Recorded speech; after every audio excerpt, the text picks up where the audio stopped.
Оройн дөрвийн үзэгчтэй төмрөгийн шоу нэвтрүүлгийн удирлын 6 дахь дугаарыг хэлж байна. За өнөөдрийн дугаарт маань Монголын холимог тулааны нэр зүтгэлтэн холимог тулаанд өөрийн хувь нэмрээ оруулж яваа. Мистер Зорки хүрэлцэн ирлээ. Зорки орой минь. За орой минь дөрвийн үзэгчтэй. Орой минь дөрвийн төмрөө. За баярлалаа.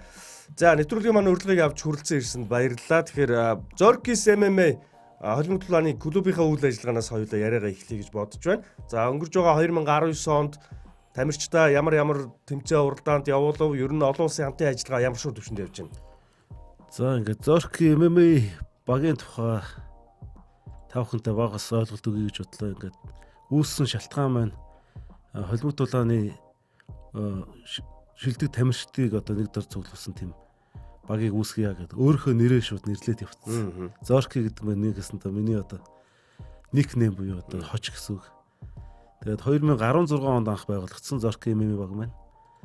За ингээд холимог тулааны одоо шигшээ тамирчдыг өөрийн багтаа гэрэлж олон улсад одоо гаргаж олон улсын том холбоотуудад гаргахаар гэж зорж ажиллаж байгаа. Нийт манай багт одоогийн байдлаар нэг 10 тамирчин гэрээсээ ажиллаж байна. За үүнээс бол одоо Нэргүү Утганбаатар, Давагд Оржийн Бацхан Бүрэл, Зол цэцгэн Шинж Ахдаг гээд тамирчид маань олон улсад гарч амжилтаа тулж байна. За Давагд Оржийн Бацхан Бүрлийн хувьд бол Драган хаус холбоонд авраг болсон 2019 онд. За 18 онд Нэргүү Утганбаатар Драган хаус холбоонд авраг болсон байгаа. За мөн Зол цэцгэн Шинж Ахдаг маань One Championship холбоод One Warrior Series гэж тэнцээнд тулдаад дөрөв ялт байгуулснаар одоо $100,000 гэрээ авч энэ нэг сард анхны үндсэн том тулаантаа оролцсноо. Тэгэхээр эдгээр тулаанчид тамирчид маань гарах энэ гарц бол тийм амархан байгаагүй. Би бол тэрийг мэдчихээн. Анхны тулаанууд анхны энэ тэмцээнд оролцох эрхүүдээ авч ирсэн тэр үеийг одоотой харьцуулбал ер нь мэдээж ахил дэвшил гарсан байгаа. Тэгэхээр анх яаж энэ олон улсын холбоотуудтай харилцаагаа тогтоов энэ яриа бас сонирхолтой ахaltaа үзэгчд маань. Тий анх их судалгаа хийгээд тэгээ шууд одоо энэ дэлхийн том холбоотууд руу шууд холбогдох гэж үзсэн. Тэгээд тентхийн бизнесийн зарчим бол тэгж явдггүй байлаа. Шууд хувь хүн болон тамирчид аливаа нэгэн орноос шууд холбогдоод одоо тулдаг ийм зүйл байхгүй юм байлаа. Хамгийн түрүүнд бол менежер, промотер гэж хүн байх хэрэгтэй байна. За энэ хүн өөрийн гэсэн багтаа байж болно. Эсвэл тамирчидтай гэрээтэй байж болно гэсэн зарчмаар явсан. За тэгээд хамгийн анх бол Америкийн нэгдсэн улс руу Team Voodoo гэж багийн Gene Fields гэж хүнтэй бид нар бас Америкт холбоотой байсан. Промотортой одоо менежер гэх юм уу. Тэгээ энэ хүнтэй холбогдож Монголоос одоо 2 тамирч авчиа. Тэгээ тэр хүн маань цаашгаа Драган хаус холбоонд холбож өгч анх толдуулж ирсэн. За One Championship холбоотой бас бид холбогдсон бас нэг аз завшаан гарсан. Энэ нь ямар завшаан байсан гэхээр SBS телевиз Монголд One Championship-ыг албан ёсны хэрэгтэй дамжуулах болоод. За үүнийхээ дагуу бид бас нөгөө Монгол тамирчиднаа бас үзмээр байна. Тухайн чинь наран тунгалаг авиатлах ганцаараа тулчихсан шүү дээ. Монгол тамирчиднаа тулдуулмаар байна гэсэн өсөл тавьсан чинь 2016 онд 17 онд одоо манай тамирчин Ариун Болтыг хүн чинь тулдуулах анхны одоо юм гэрээ контрактыг зөвшөөрсөн. Эндээс одоо менежерийн гэрээг гэсэн болов гараагаа тий. Тэгээ яг энэ ажиллаар би бас нэг Сингапур явж ирсэн тий. Тэр намайг яг чи яваад ирээ гэдээ явуулсан. Тэр специалист ажиллаж ирсэн. Миний захирал байлаа шүү дээ өөрөө. Тэгээд би тэр One Championship-ийн ажиллаар Сингапурд очоод албаны хүмүүстэй уулзахад цаатлаас юу гэж ирсэн гэхээр бид нар бол Монголыг маш ихээр сонирхож байна. Монгол бол үндэсний бүх гэдэг спорттой тий. Энэ бас нэг тулааны спортын төрөл байж болохоор тэгээд Монголын зах зээл бол бидний анхаарлыг маш ихээр татж байна. Бид нар Монголоос шилдэг тамирчин гаргах хүсэл бидэрт байна гэдэг. Ингээд аль талаас энэ чинь их гоё уулзалт болсон юм. Тэгээд энэ үед бол Ариун Болд маань очоод тулдсан байсан. За тэгээд араас нь ингээд гоё юмнууд болоод одоо ер нь тэгэхэд би One Championship-ийн талаас нэг тавьж исэн юуг санаад байна. Саналыг эмгтэй тамирчин тулаач их чухал байгаад гэсэн. Тэгэхээр эмгтэй тамирчин ер нь ойрын ирээдүйд харагдаж байна уу? Тэгээ анх явсан шүү дээ тийм. Явсан. Тэгээд тэрний чи араас One Warrior Series гэж одоо юм шинэ залуу тамирчдыг сонгож шалгаруулдаг тэмцээн явах чинь энэ тамирч давна гэдэг. Монголоос энэ Шинж Ахдаг Даваа 2 тэгээд Баярмаа гэсэн 3 хүний бүрэлдэхүүнийг тэгсэн нэр. Тийм баг явуулсан. Тэгээд Шинж Ахдаг нь хожоод нөгөө хоёр нь хожигдсон гол Шинж Ахдагыг одоо аваад үлдсэн байхгүй. Тийм болсон. За шинж хягтга маань одоо том гэрээгээ хийх гэж байгааг дөрөв дурдлаа л да. Тэгэхээр өмнөх дөрөв тулаанда ер нь ямар улсуудыг ялав. Одоо ингээд 100 мянган долларын гэрээ хийчин гэдэг маань хэдэн жилийн гэрээ вэ ер нь? Цаашаа ингээд ер нь бол энэ One Championship-д тулдах нь ер нь баталгаатай болж байна гэсэн үг тийм үү? Энэ 2 жилийн нийт 6 тулааны гэрээ хийсэн. 5 дээр нэмэх нэг гэж. Тэгээд тэр сүүлийн нэг тулааныг бол бас нөгөө гэрээгээ шинжлэх үед хийдэг тийм 5 тулаан нэг хийсэн даалбас хэрэгэд нэг нь бас сонголт өгдөг тийм гэрээ байгаа. Тэгээ энэ нөгөө 100 мянган доллар энэ 5 тулаандаа хувааж явна. Гэхдээ энэ бол зөвхөн 100 мянга биш шаашаа өсөх бололцоотой энэ дундаа одоо аврагын бүсийн төлөөс авах хэрэгтэй тий. Авчих юм бол энэ дээр бас гэрээгээ дахин шинжилж болно гэсэн зүйл яригдж байгаа. Тийм энэ шинж хягтга анх 17 онд яваад энэ US 18 онд яваад Акури Рондо гэж Япон тамирчид эхний үед 30 секундын дотор хүн цогцолтоор унгасан. За ингээд цаашаа Ираны саяны гэрээ авдаг Али Матомет тэгээд тэр Солонгосын Hyunji гэдэг одоо энэ тамирчид дандаа шилдэг тамирчид байгаа. Тэгээд эдрийг дандаа хүн цогцолтоор буулгаж авсаар 100 мянган долларын гэрээ авсан байна. Тэгээд энэ One Warriors нийт орон орны 140 тамирчин одоогор гэрээ хийцэн албан ёсны 100 мянган долларын гэрээний эрхийн төлөө тулдаг. Монголоос хамгийн сүүлд одоо Отгон жаргалын бүрүү тэгээд манай Төмөрөгийн Ганбаяр нар одоо орж албан ёсоор тулж байгаа. One Championship-ийн талаар бас мэдээлгүй үзэгчд маань байгаа бол энэ холбоо маань Азийн төдийгүй дэлхийн одоо хамгийн том тулааны юм холбоо болчиход байгаа тий. Аз тийм маань өөрөө хүн ам нийт одоо массын хувьд ямар вүлээ. Тэгээд Азийн энэ орнуудыг байлдан дагуулж Азийн тулаанчдыг гаргаж ийн гэдэг маань дэлхийд угаасаа ижлэх байр суурнаас тэр хэмжээний том болно гэсэн үг. Тэгээд One Championship амжилтаа тулж байгаа манай тулаанчид за дараагийн шинээр дөрөн гарах залуу тулаанчдын жимиг гаргасан энэ ажил бол үнэхээр маш том ажил болсон. Тэгээд Зоркис MMA клуб гэж хэлж болох уу? Арай өөрөөр дивжээ гэдэг юм уу? Тэр монголоор нэрлэл баг юм да. Баг гэх үү те. За Зоркис MMA-д энэ бүх үйл ажиллагааг ингээд гоё ихлүүлээд явж байгаад нь баяр хүргэе. Одоогоор тэгээд хитэн тамирчин бүртгэлтэй байна гэсэн бай. Одоо манад нийт бүртгэлтэй гэх юм бол нэг 20 тамирчин байгаа. Яг албан ёсоор одоо олон улс руу гараад тулж байгаа нэг 10 тамирчин гэрээтэй ажиллаж байгаа. Энийг ясандаа ийм зарчимтай байдаг. Ерөнхийдөө нөгөө дивжээ гэдэг маань өөрөө одоо түрүүний яриад байгаа клуб гэдэг маань ингээд нэг хүн багшлаад зөв. Одоо яг жишээ авах юм бол манай наран туулах хавьяатай өөрийн гэсэн Шандас Дожо гэдэг клубтэй. Тэгээ өөрийн гэсэн шавнар бэлдээд ингээд явдаг. Ширэн бэлийн клуб гэхээр төр утгах шиг удирдлаганд ордог. Анханасаа ингээд тамирчид нь ирээд бэлтгэл хийгээд мэрэгжлийн тамирчин болоо явдаг. Зорки MMA баг гэдэг нь ямар ч юм гэхээр мэрэгжлийн баг гэсэн үг. Энэ болохоор одоо жишээ нь одоо аль ч клубын тамирчин байсан хамаагүй багштайгаа тухайн клубээс надтай тохироод гэрээ хийх чадах юм бол одоо би ч нөгөө менежер промотерын хэмжээнд явж штэ. Олон улсын одоо би одоо ийм тэмцээнд гэрээ их одоо болцоо байна гэдгийг бас санал тавина. Зөв. Тэгээ нөгөө тамирчид маань одоо зөвшөөрөөд гэрээ их юм бол багийн гишүүн болоод цаашгаа гараад ингээд явах. Энэ бизнесийн зарчим руугаа орж ийн гэсэн үг тийм ээ. Нөгөө манад нөгөө ойлголт өгдөг ш нөгөө клуб гэхээр одоо юу гэдэг нь хаян гарваа доожоод хариалгдаг тамирчид яагаад зорки аваа очиж гэдэг. Зөв. Ийм гарахгүй бол одоо ийм нөгөө бизнесийн зөв зарчим руу орж байгаа юм л та тийм. Энэ бол багш одоо тамирч айлынтай эсвэл хувийн хамтарч ажиллах боломжтой л гэсэн үг. Нэвтрүүлгийн хамтран ажиллагч Jersey Zone. Нэвтрүүлгийн хамтран ажиллагч Le Noble Wine. Нэвтрүүлгийн хамтран ажиллагч Заяа Бэлгээ. За гадагшаага ийм байдаг юм байна. Тэгвэл дотооддоо болж байгаа тэмцээн уралдаан тулаануудын талаар би ярмаар байна л да. Жишээ нь MFC гэж тулаан болж байгаа. Энэ маань бол Монголдо холбогдлооны хувьд бол хамгийн том ийм арга хэмжээ нь болж байгаа. Тэгэхээр MFC-ийн талаар яаж эхлэв? Одоо ер нь хэдхэн явж байна? Энэ талаар үзэгч маань сонирхох байх л та. MFC ерөөсөө хамгийн онхон ойлголт бол Монголын UFC. UFC гэж юу гэж байгаа гэдгийг одоо манай үзэгчд сайн мэдхгүй ч магадгүй. UFC гэдэг нь өөрөө Ultimate Fighting Championship гэж. Одоо хамгийн шилдэг тулааны тэмцээн гэсэн утгатай үг л дээ. Тэгээд MFC гэдэг нь Монгол Fighting Championship буюу Монгол зохиогдож шилдэг тулааны тэмцээн гэсэн утгаар нэр өгсөн байгаа. Тэгээ энэ 2019 онд анхны 2019 он 1 сарын 26-нд анхны тулааны тэмцээний зохион байгуулж ирсэн. Энэ олон улсын тэмцээн гэдгээр онцлогтой л доо.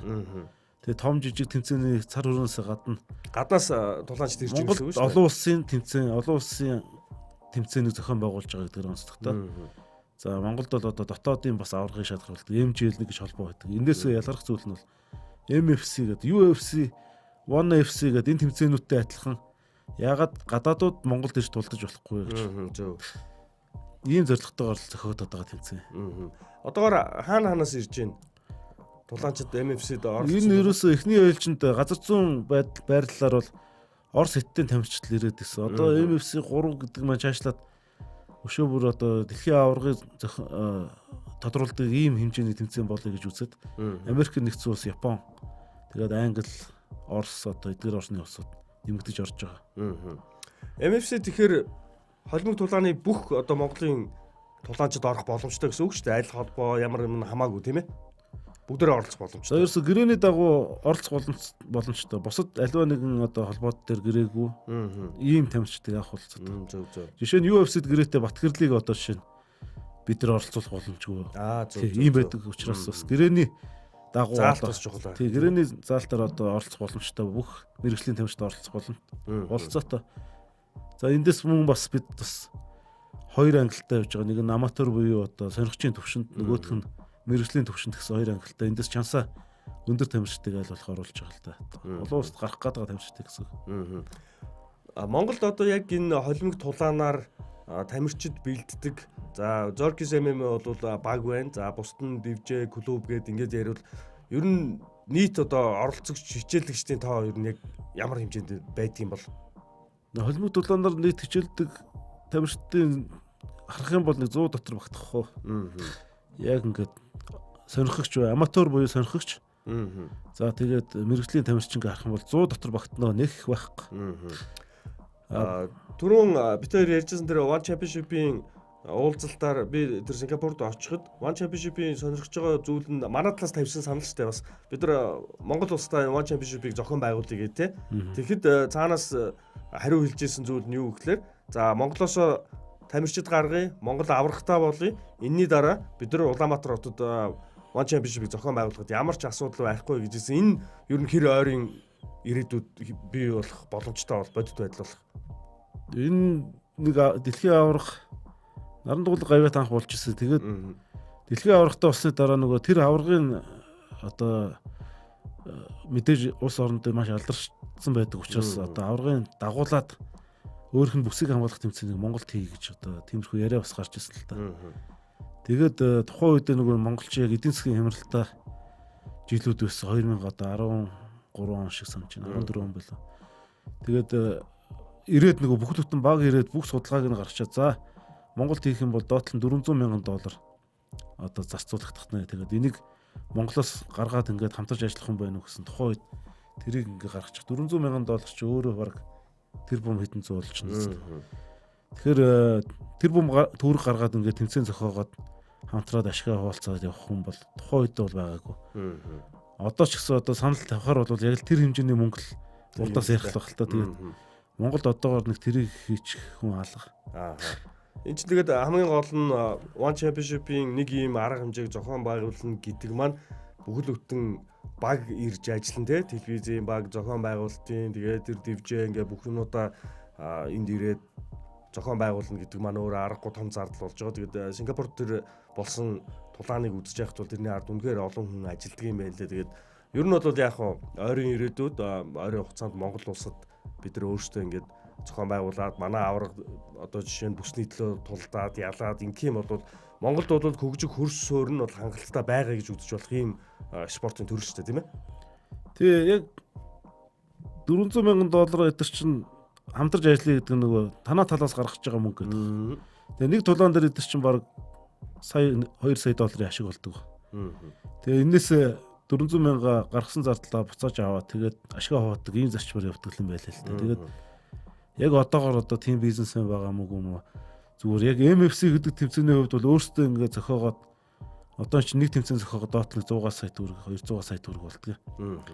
Тэгээ энэ маань ингээд цар үргээд хэлээд өшөө илүү ашиг болооч гэдэг юм уу?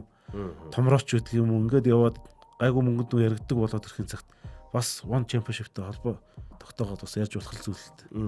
Манай тэгээд яг ер нь бизнесмэнүүд тулааны спортоор аливаа нэгэн ер нь тулааны ч гэлгүй аливаа нэгэн спортоор дамжаад спортыг одоо бизнес болгоод явах юм бол бизнес зарчмаараа яг зөв явж чадах юм бол дэлхийн нийтийн шалгарсан юм байгаад байна шүү дээ энэ чинь. Тэгэхээр энэ дээр бас яг энэ нэвтрүүлгийг үзэж байгаа бизнесмэнүүд бас анхаарч үзээсэй гэж ингэж л хүсэж байна л да. Альва юм бол ашиг бол заавал байх ш та. За тэрнээс гадна арга хэмжээ өөрөө гоё болох хэрэгтэй. Тэгэхээр MFC-гийн дараагийн тулаанууд амжилт төсөө хизээ болох вэ? Одоо дараагийн MFC 3 2020 онд одоо анх 1 сард өнө 2 сард л болно. Энэ бас нэг зүйл анзаарахтаад байгаа нь одоо сүүлийн дангийн тулаан чиглэлтгүй л дээ. Манайхан ингээд нэг тулааны спортмен сайн хөгжихгүй байгаа учраас олон нийтэд сайн таниулж чадахгүй байгаа учраас одоо үзэгчийн тоо маш багтаа болсон. За одоо ингээд Монголд болж байгаа тулааны тэмцээнүүд гэхээр ер нь бол заал нэг дүүрээд байдгүй. Тэгээд заал дүүрэхгүй гэдэг нэг тэмцээн зохиож байгаа улсууд маань ядчид нөгөө алдагдлахгүй ажиллах гэдэг. Цаашгаа тэгээд ашигтай ажилламаар байдаг. Тэгжээж хүн чинь цаашаа ажиллах гэдэг. Тэндээс тулаанчдын шагналын мөнгө тэгээд юмнууд гарна шүү дээ. Тийм байгаад идэг. Тэгээд ганц хоёр хийж байгаа хүмүүсүүдийг нөгөө хардталтай айгүй ихтэй байдаг. Энэ нэг хэдэн хүн тулдуулж ашиг болох гэсэн хүн гэдэг. Тэгээ ашиг болохгүй бол тэр хүн хийж яах юм бэ тийм ээ. Тэгээ энэ дээр одоо жишээ нь урлагийн тоглолтууд байдаг шүү. Сая ингээл дууч ариунагийн тоглолт тэгэл Никтоны тоглолт бүр ингээл заал дүүрэл Эсчон дүүрэл те хэдэн мянган хүн цуглаа гэдэг. Энэ чинь нэг өсөндөө бас ашигын төлөөл яваад. Тэгээ спортын нөгөө хүмүүсүүдийг тэгж ярихгүй байж урлагийнхныг болохоор өөстөө мундаг байна гэдэг. Тэгээд эн чинь одоо юу гэдгийг урлагийнхан бол ерөөдөө бол дотооддоо л ер нь явж идэг. Дээрээс нь нөгөө нэг тэмцэл гэдэг чи юу вэ те. Тэгээд энэ тал дээр бас адилхан бас үзэгчд маань бас ингээд дэмжиж өгөх хэрэгтэй. Энийг дэмжүүлэхэд бол энэ спортыг одоо маш сайн танилцуулж өгөх хэрэгтэй. Тэгээ манай ч нэг ийм ойлголт байгаад идэг шүү. Одоо ингээд гадуур яриад сурчлаад ингээд хөгжүүлэх гээл юу гэдгийг орслоо явж ийн гээл утгач. Наа чин бас их гоё л доо Монгол эр хүний сонирх хөстой зүйл. Тэгтээ наас чи ер нь их цус нүчтэй гэмтэл бэртэл ихтэй болохоор бас нэг тим гээд тэгээд нөгөө нэг хүмүүсүүд дарчаад идэх байхгүй. Яг нөгөө дэмжих хөстой усууд. Яг зөв. Тэгээ чи одоо дэлхийн нийтээр бүр ингээд хөгжиж танигдаад энүүгээр улс орноо танилцуулдаг, олон улсууд амьдралаа залгуулдаг ийм болчиход байх чинь. Манайхан тэгээд одоо нэг дээр үе ойлголтоор яваад идэг. Тийм л байдалтай. Одоо Орсын Хабиб байна шүү дээ. Тий, би нэг зүйлийг бас өнөөдөр яриа гэж утсан. Энэ юу гэхээр энэ Америкийн одоо Зорки MMA гэдэг шиг Грег Джексон Винк гэдэг баг байдгийн. Тэнд одоо нөгөө Джон Джонс гэдэг тамирчин. За манай нэлээд хэдэн тамирчид бас тэнд хичээлдэг. Энэ багийн эзэн Грег Джексон гэж хүн байна. Ярьслага өгж байгааг сонслоо. Энэ холимог тулаан гэдэг чинь 1993 онд UFC-гээр дамжиж дэлхийн нийт танигдсан. Энэ холимог тулаан гэдэг нь бол одоо бүх зүйлийг ашиглаж тулдаж болно гэсэн зүйл ухаантай л та. Тулааны бүх одоо эрдмүүдийг ашиглаж гэж байгаа. Тэгээ энийг анх Монголд үүссэн гэж ярих би гайхаад. За. Яагаад Монголд үүсчихдэг юм бол? Чингис хаан анх энийг ч л үүсгэсэн шүү дээ. Тэр хүний судалгаа өндөр байгаа. За. Тэгээ миний судалснаар болохоор чинь 1890 онд Барзилд үүссэн. Тэгэл 1900-аад он Валетудо тий Барзилд л ер нь яваад гэсэн. Япон Барзилийн жижигцүгийн том тулаанууд бүх мэхээ ашиглаад өчөж боогол болдгоо холимог тулааны үүсэл гэж ойлгоод ирсэн. Тэгсэн Грег Джексон Монголд үүссэн. Чингис хаан тэр дотор Чингис хаан анх үүсгэсэн байна. За тэгээ судалгаасаар аргагүй боллоо л та. Тэгээ тэгсэн манай нуус тавчаан дээр гарч ишээ. За. Тэр нөгөө өөрт нь тусалдаг өвгний хүүхдүүд. Нөгөө юм тасалж өгдөг шүү дээ шагнал. Тий. Тэгсэн чинь манайханд ийм баг шагнал өгчөө тэднийхэн дэнглээ гэл хүүхдүүд нь сүултээ бослог гаргаад аваач дүүнер мүнэрийн зодоод нэг юм хэсэг гардаг ш. Тэгээд тэрэн дээр Чингис хаан угаасаа тийм цэргүүдийнхээ дунд ч юм уу тийм тулааны тэмцээн зохиодог байж байна. Тэнгүүтээ алуу чи тэрэнд одоо дээрлэхүүдэд байгаа юм чи тэр ард түмний би чамд ийм гоё тэмцээн зохиогоод өгье. Тэрэн дээр чи нэг барилдахтаа нухаа ичгаа гэл. За. Тэгээд дүүн тэрэн дээр одоо нөгөөтгий чи нухсын хуг одоо мушгиж алдаг хэсэг гардаг. Тэгээ энэ болохоор чин одоо түүхэнд бишгдсэн хамгийн одоо баримттай эртний баримт болчиход байгаа. Яг нууц тавчаан дээр бүр ингэ бичигдсэн. Холимог тулаан гэдэг нь одоо бүх зүйлээ ашиглаад тэр хоёр үдсэн байж шүү. Үзэл нэг устгасан байж шүү. Тэгээ тэмцээн маягаар уусан байгаа. Тэгээ ингээд Грег Джексон тэрийг анх судлаад Монголд анх үүссэн юм байна. Тэр бид нар чинь нөгөө одоо энэ холимог тулааныг одоо айхтар тэмцээн гэдэг энэ чинь яг Монголоос үүсэлтэй Чингис хааны үеэс үүдэлтэй зүйл болж яваад байна л та. Тэгээ зарим хүмүүсүүд болохоор үгүй тэр чинь нөгөө гладиатор эдэргээл бүр эртнийх юм биш үү? Гладиатор чинь болохоор зэвсэг ашигладаг гэсэн. Ааха. Тулаан гэхээс илүү дайны чанартай зүйлтэй. Тий. Жадтаа сэлбдээ тий. Тэгэхээр яг нөгөө нэг одоо тулааны урлагийг гараараа үздэг гэх юм уу тий. Тулааны холимог тулааны урлагийг гэх юм бол одоо миний ойлгож байгаагаар Монгол гэж ойлгоод байгаа тий. Нэвтрүүлгийн хамтран ажиллагч Jersey Zone. Нэвтрүүлгийн хамтран ажиллагч Le Noble Wine. Нэвтрүүлгийн хамтран ажиллагч Заяа Бэлгээ. Тэгэхээр яг саяны Зоркиг ярьж байгаадаа би бас их санал нийлж байна л да. Би Space-лээс ажиллаж байхдаа бид нар чинь MJ-л One гэж зохиосон шүү дээ. Тэгээд би нөгөө төслөө өдөржижсэн ивент итгэж авах гээд яваад бүтээгүй. Тэгээд ивент итгэж маань угаасаа яг цус нүчтэй юм руу нэх одоо орох сонирхолгүй байдаг юм байна лээ.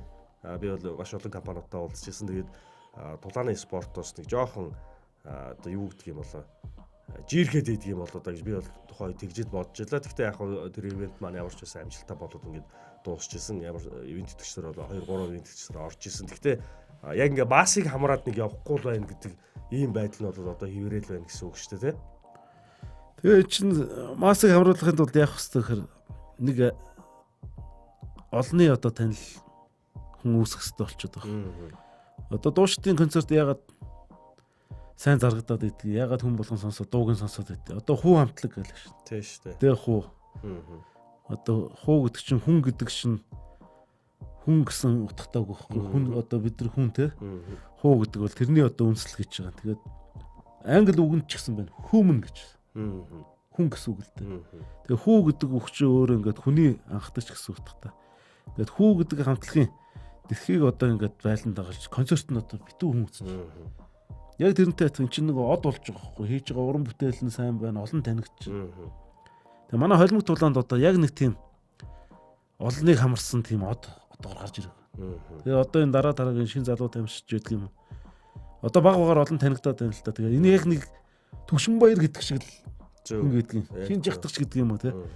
Нэг ийм од гараад ирэх юм бол энэ хүнээс авахуулаад одоо наран тунгалаг гавьятаар анх үлж штэ баг. Тэгээ монголчин анх ингэж холимог тулаанд нэг жоохон ойлгодог болж эхэллээ шүү дээ. Одоо тэгээ дараагийн тамирчид. Тэгэхээр одоо ингээд дараагийн тамирчдаас эхлээд нэг од төрчих юм бол бас болох юм болоо гэж бодоод байгаа шүү дээ. Биний төлөөл яваад байгаа юм. Зөв. За ямар ч байсан энэ дээр бол би бол холимог тулааны дараагийн нэг шинэ од гарч ирнэ. Энэ тулааныг монголчууд өшөө илүү сайн ойлгодог болно гэдэгт бол итгэлтэй байна. Яг бид нартай их ойрхон ийм спортын төрөл байгаа. За 2019 оныхоо одоо ажлыг эргээд дүгнвэл энэ өнгөрсөн онд Зоркис MMA болоод ер нь Монголын холимог тулаанд болсон урд өмнө байгаагүй амжилт олсон ийм ажлууд юу вэ? 2019 он Зоркис MMA 11 удаа тулаан хийж гадагшаага явсан байна. 11 үлэнд нь ялт байгуулсан амжилттай. Тэгээ бараг сартаа нэг золцсон юм уу яасан. За тэгээд 2020 онд төлөвлөж байгаа ажил бол доот нь 20 удаа гадаад руу тэмцээнд оролцохоор юм төлөвлөгөө гаргасан байгаа. Тэгээд энэ бол зүгээр яг өөрийгөө магтана шээ. Манай баг хамт олны те. Бас ажлын үр дүн ажлын үр дүн бас 11 ялт гэдэг бол маш одоо цэвэр амжилт гэсэн үг шүү дээ. Бүх явсан тулаанд Монголд одоо ер нь хэдэн хүн гадагшаага тулцсан байдгийг том холбооттой. Тэрнээс ийм амжилт гаргаж ирсэн түүх бидний хувьд бол байхгүй те.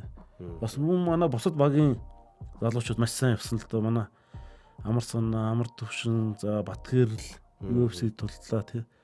Зөндөө тамирчид гадаад руу тулсан. За мөн одоо тулааны спортын мутан чиглэлээр олон залуучууд гарлаа. Ингээ гадаад руу явсан тамирчид ер нь 2019 онд маш сайн явсан л да. Тэгээд яг багийнхаа хувьд бол 100% амжилттай энэ жилийг бас үдчихэж байна. Тэгээд сая хамгийн сүүлд манай багийн шинэ тамирчин одоо наран тунгалаг авьяатын шав гам баяр маань амжилт байгууллаа. Тэгээ One Championship ихний One Series тэмцээндээ бас ялт байгууллаа. Тэгээ манай энэ пүрв бид ч одоо One Warrior-д орсон явж байгаа. Тийм шүү дээ, тий. Тэгээ бас ялт байгууллаа. Ингээ монголчуудын хувьд бол 2019 бол өндөр амжилттай сайхан. За One Championship-д тулдж байна, Bellator тулдж байна. Өшөө цаашаа дэлхийн ямар холбоотууд манай тамирчдыг хүлээж авахд бэлэн байна. UFC-д бид нар ер нь Монгол тулааж удахгүй харна нэстэй. UFC чинь манай Батгэрл тулдаад байгаа. Тэгээ араас нь залгаад манай энэ тамирчдаас орох хөлгүүд гэж бодоод байгаа. UFC байна. За тэгээ LFA Америк тулдаг хэд хэдэн холбоо л да. Тэгээ Америкийн одоо бол ямар ч холбоод очиод тултлаа гэсэн бас гэрээ контрактыг авчихаар юм болцоотой болсон. Тэргүүр бас танилтал ихтэй боллоо. Тэгээ энэ бизнес рүү нэг ороод байгаа юм бас гол ажлуудын нэг шүү дээ. Тэгээ гол ажлууд. Тэгээ хамгийн гол нөгөө зардал өндөртэй Америк чинь хол нисэж очино. Очоод байхад зардал өндөртэй. Очоод хэсэг хугацаанд бас тэндээ байх шаардлага, бэлтгэл хийх шаардлагатай тий. Гэтэ бол яг 20 онд энд бол бас нэг 4-5 тулаан Америк руу төлөлөөд байгаа тий. Холимог тулаанлуу тэгээд ер нь манай үзэгчд манаас ингээд сонирхож магадгүй ямар суурьтай хүмүүст нь илүү түлхүү ороод идэв юм болоо. Боксных нь байдаг юм уу? Эсвэл бөхөөс ордог юм уу? Яг манай Монголын хувьд.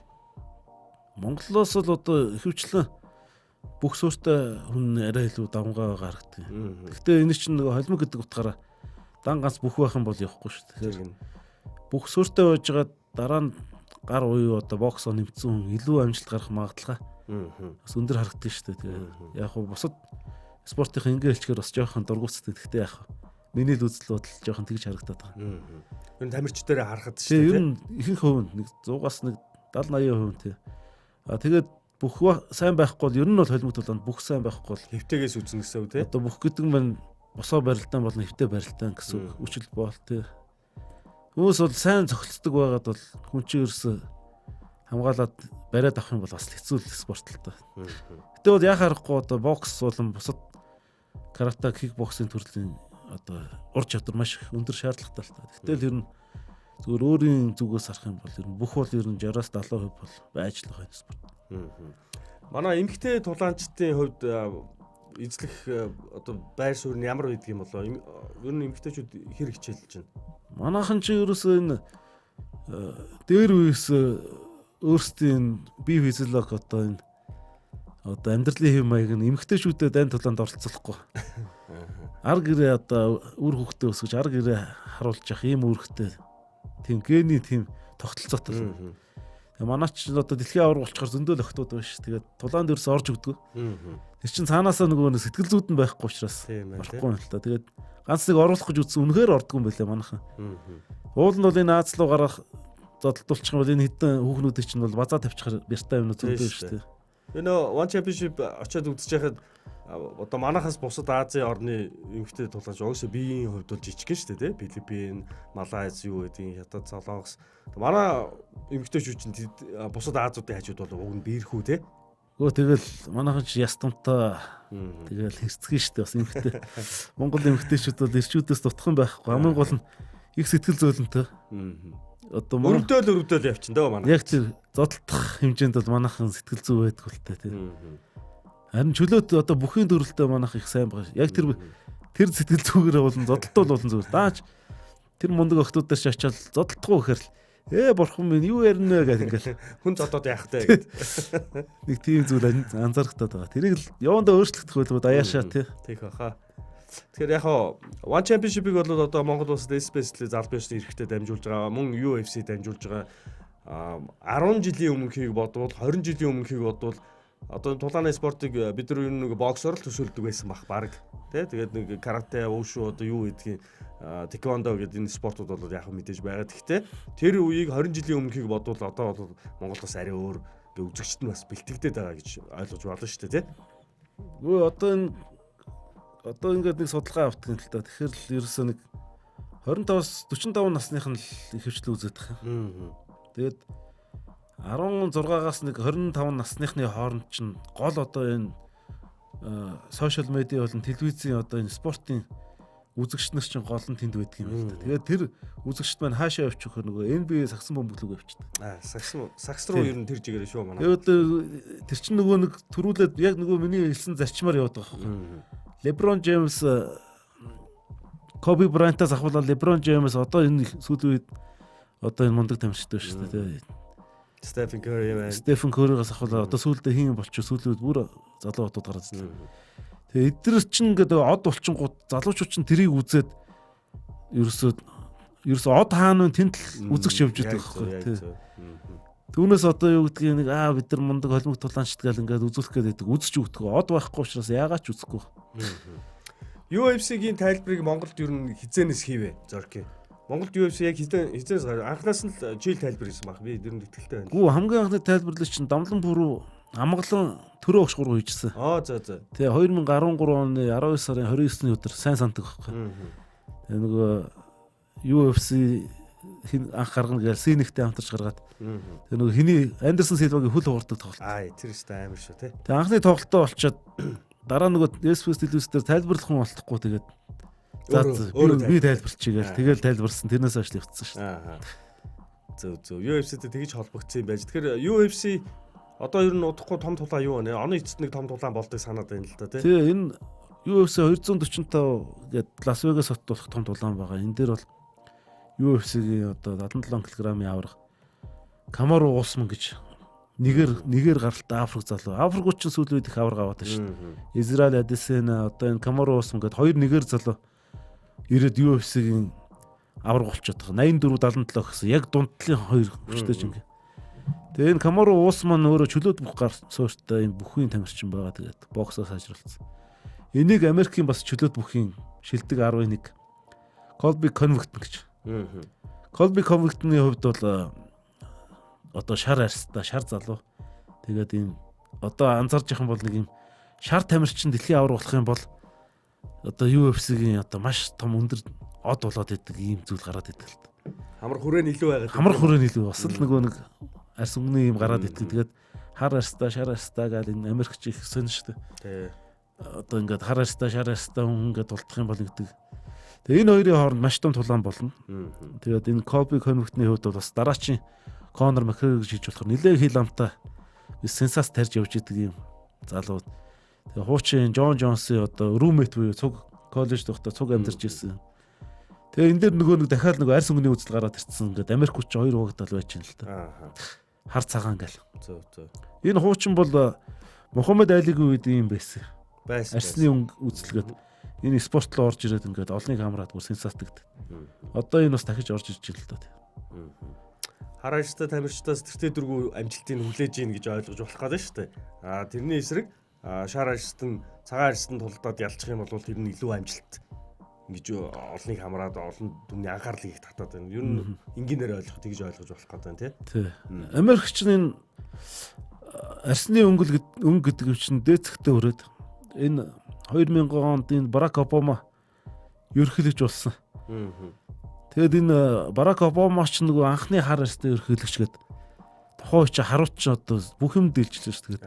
Маш сайн санаж байна. Сүүлдээ амьдарч байсан учраас сүүлдээ нөгөө нэг харуут ч Холливуудын бүх кинон дээр ерөнхийлөгч нэг хар болоод гол дүрүүд нь харууд болж хувирал тий. Оскар авч эхлэв. Тий. Одоо тэгэл ингээл нэг одоо урт үргэлжилтийн та сая ингээд Дональд Трамп эргэж гарч ирэнгүүтээ нөгөө харуудыгаас та хийж өгч байгаа л та тэгээд хар болон одоо бусад өнгөтэй арснууд гэдэг тэнд нь одоо жишээ нь монголчууд бас орцсон явж шүү дээ. Одоо яг зүгээр би ингээд урлагийн шоу бизнесийн ертөнцийн юмыг анзаарч байхад Америкт Азиудын цаг бас ирээд байх шиг байна тийм үү? Зүгээр би одоо өөрөө Америкт амьдарч ирсэн туршлагаасаа мэдхэд Азиуд бол илүү шинжлэх ухаан, боловсролын ийм талд бол тэртээ дөрвөө толгой цогтөг. Одоо тэгвэл өнгөрсөн жил яг Crazy Rich Asians гэх кино гараад энэ жил гарлаа.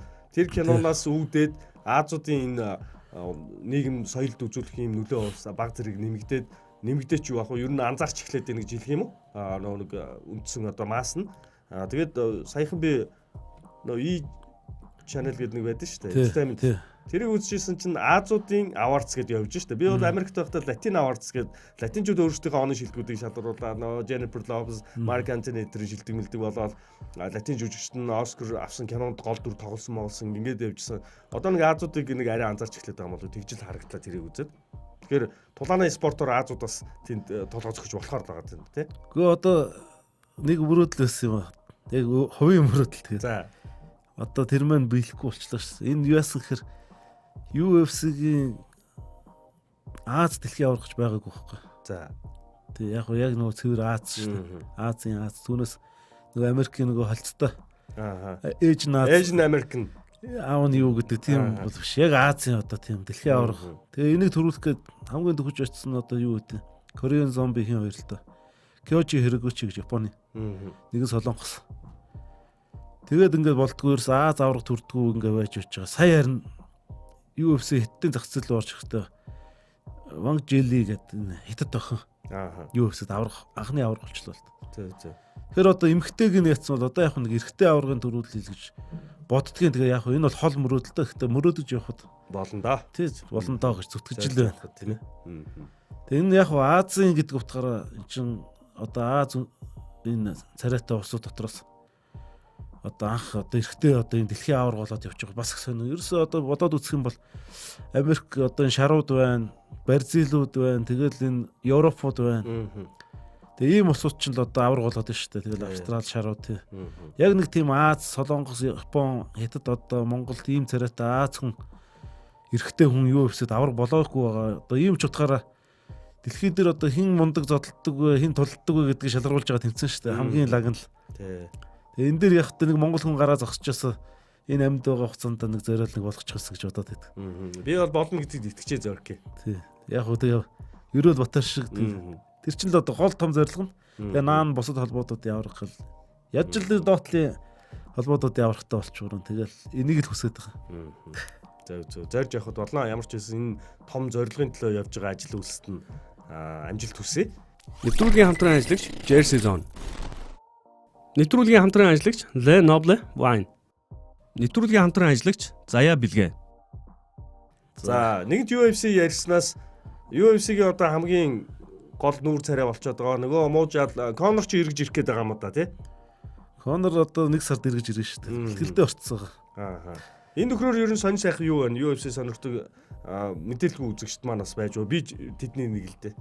Ер нь бол аливаа нэг спорт оргилдоо хүрээд энэ спортын ноён оргилд очих юм бол дагаад асрах нэр хүнд мөнгө төгрөг.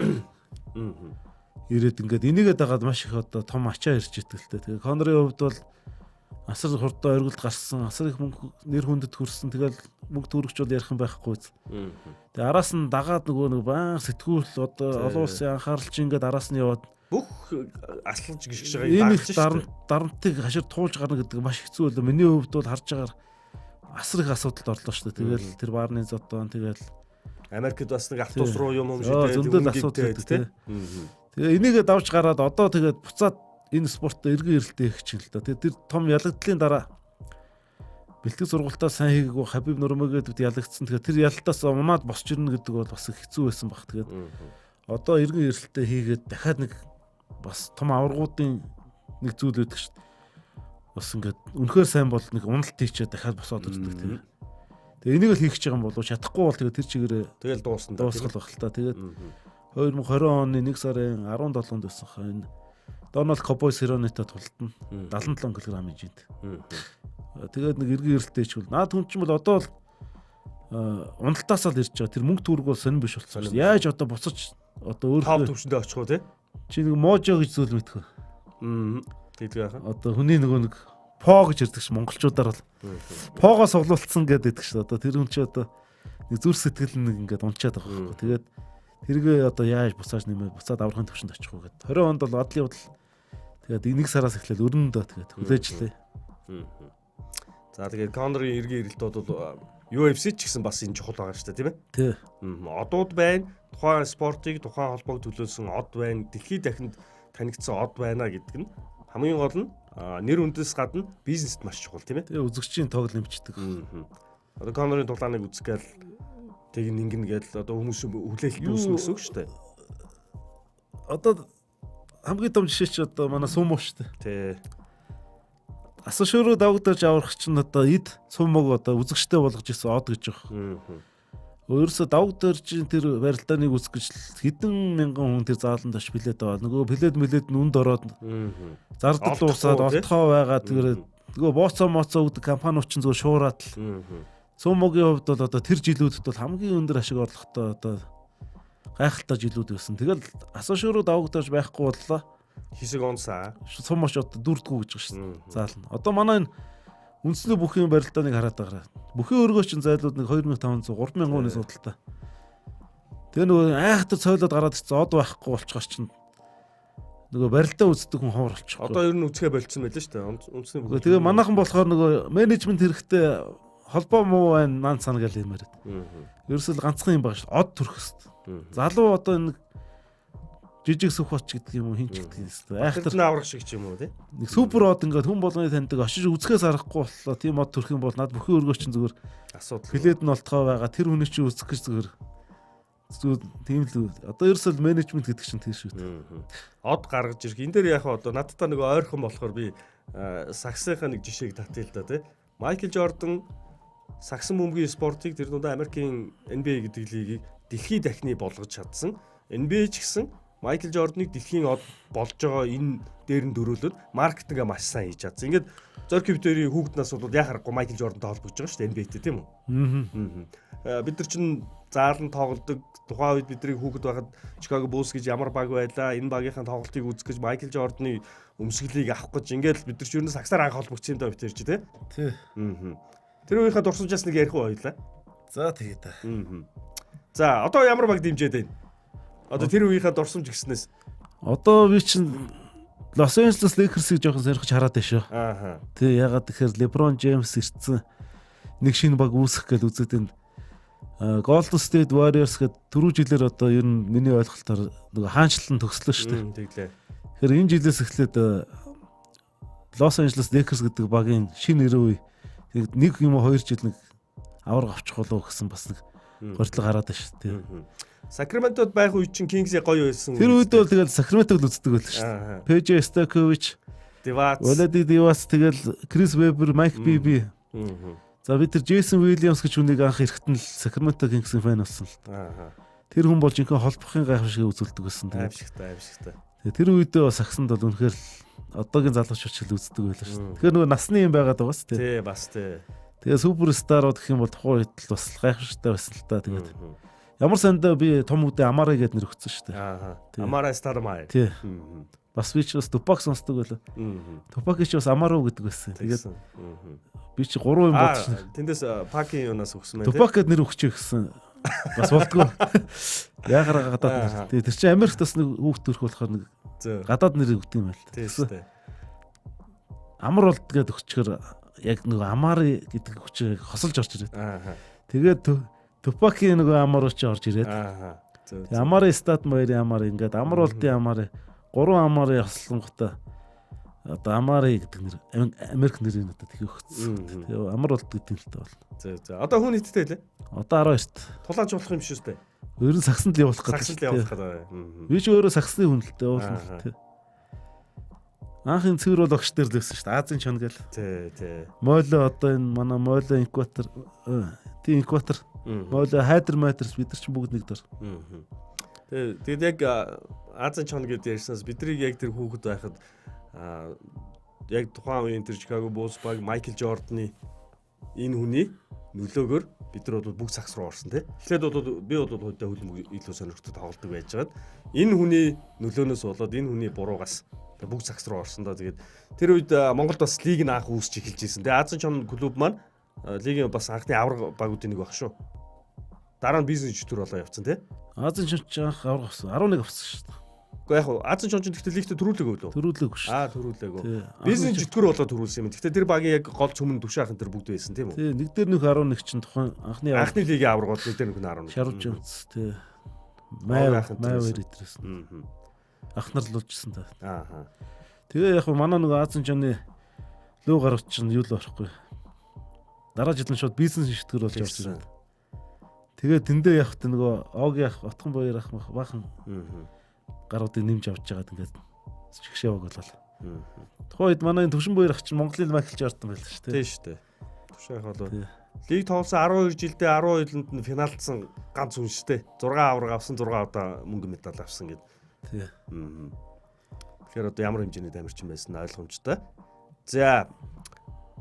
Сагсны талаар ярихад юм байна. Тэгээд NBA-гийн удирдал явж байгаа энэ үед би ингээд сүүлийн нэвтрүүлгийнхаа 3 дугаараар сагс огт яриаггүй. Энэ удаа нэг сагсыг ингээд багч гисэн ярьсан гоё байна. Нэвтрүүлгээ манай хүлээж үздэг үзэгчд маань сагсаа яриач гэдэг байгаа. Ингээд өнөөдрийн дугаарт Зорки бит хоёр тулааны спорт илүү ярьсан мө. Өмнөх дугаар дээр би нөө оюун оттойгоо хөлбөмбөг ярьчлаа. Тэрний өмнө шижрээ маань ирээд бит хоёр бүх ярьсан. Тэгээд зарим нэг сагс үздэг үзэгчд маань сагсаа ярилдаа гэдэг жоохон бухимдаад байгаа. Гэтэ би зүгээр энэ дээр нэг юм хэлэхэд нэвтрүүлгийн маань гол зорилго бол бүх спортын талаар ярих. Тэгээд сагс бол удирдлан дуусах болоогүй юм чинь тэртээ ярих юм бол зөндөө гарнаа. Тэгээд өнөөдрийн дугаарт нь зочноор ирсэнд баярлалаа Зорки. За баярлалаа төмөр. Энэ их гоё шоу хийж байгаа төмрүүдээ бас амжилт хүсье. Бас баг хамт бол арын олонныханд. Удахгүй бас энэ Монгол даяараа ингээд дэлхийд даяараа суугаа монголчууд мань үздэг энэ сайхан том шоу болохын одоо эхлэл явагдаж байгаа гэж ойлгож байгаа. Ингээд нийт үзэгчтэй бас баярлалаа. 2019 онд бүх зүйл санснаас бүтсэн бол 20 онд энэс илүү амжилт гаргаараа. Шинэ оны мэд хүргэе асууж. За үзэгчтэй ч гэсэн шинэ оны мэндийг хүргэе. Ингээд өнөөдрийн дугаар маань энэ хүрээд өндөрлж байна. Эх 7 хоног та бүхэнтэйгээ эргээд уулзах болно. Баярлалаа баярлалаа.